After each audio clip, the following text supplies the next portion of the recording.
चलतु आज आम बनइबा जह्नी आलू बेसर। जह्नी आलू बेसर पाई मुठी नहीं 3 ରୁ 4टी जह्नी तासह 2टी आलू। एठी मो परिबा को भल भाबे पिल करके क्यूब साइज रे काटी दीछे। आपण आपनक परिवार हिसाब रे परिवार सदस्य हिसाब रे आपण परिबा को नहीं परिबे, कमे परिबे कि बढ़ी परिबे। तापरे चलतु प्रस्तुत करिबा बेसर मसला। बेसर मसला पाई मुठी नहीं 3 ରୁ 4 चामच सोरिष, गोटा सोरिष, तासह नहीं गोटे चामच मुझे जीरा, तासह मु गोटे रसुण को छोड़े दीचे, तासह मुठी आवश्यक हिसाब रे गोटे सुखला लंका नहीं आप चाहिए अधिक नहीं पारे। तासह नहीं मु गोटे चामच गोटा धनिया। तापरे मु एठी एटा केते टाइम पे गरम पानी रे बतरिया को छाड़ी दीचे। तापरे मिक्सचर ग्राइंडर रे गोटे स्मूथ पेस्ट प्रस्तुत करदेबा एही मसलार।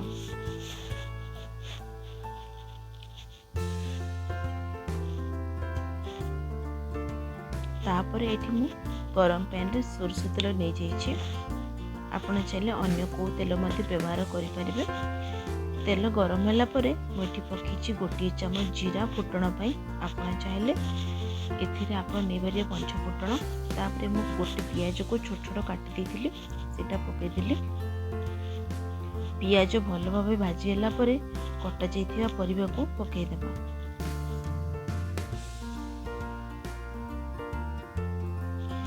एबे कटा जाइथिबा परिबा रे गोटे चामच लूण, आवश्यक स्वाद हिसाब रे आपण लूण देबे। ता सह गोटे चामच हळदी गुंड। एबे परिबा को भल भाबे घांटी की संतुलिया पे छाड़ी देबा।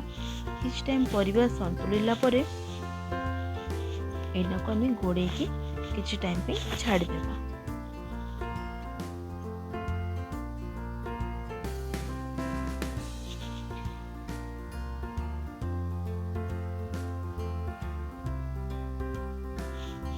किछ टाइम संतुलिला परे एठी को बटा जाइथिबा मसला रो गोटे कि 2 चामच दे देछि।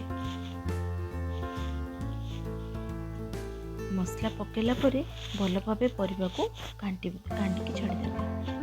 किछि टाइम घांटी होला परे मोठी नेछि काश्मीर लाल गुंड। आपण चाहिले राग लंका गुंड मध्य नै परिबे। मोठी तरकार रो कलर टे सुंदर आसीबा पई काश्मीर लाल गुंड नेछि। तापरे पुणी थरे घोड़े किछि टाइम पे छाड़ी देबा। मु एठी गोटे आंबुल नेछि तरकार रे खट्टा आसीबा पई। आपण चाहिले एठी टमाटो व्यवहार करि परिबे, किंतु बेसर मसला रे आंबुलर स्वाद भी बहुत भल आसଥାଏ। आंबुल पकेला परे किछि टाइम घांटिला परे एठी मु दे दीछे आवश्यक मुताबिक पानी। आपन को जदि झोल अधिक दरकार थिबो ताले अधिक पानी देबे, नहले अल्प देबे।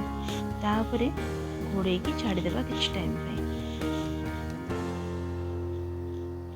किछि टाइम परे हमर प्रस्तुत हो गला स्वादिया बेसर, जह्नी आलूर बेसर। तो आपण मध्य एमती घरे बनातु बहुत सहज उपाय रे, बहुत कम मसला रे। तो तापरे आपण एटा को भात सहित मध्य खाई परिबे, भात किंबा रोटी सहित खाई परिबे। तो मोर रेसिपी को आपण निश्चय फॉलो करंतु। मो वीडियो देखला परे लाइक शेयर सब्सक्राइब करिया को निश्चय भूलिबेनी। मु रहिली। जय जगन्नाथ।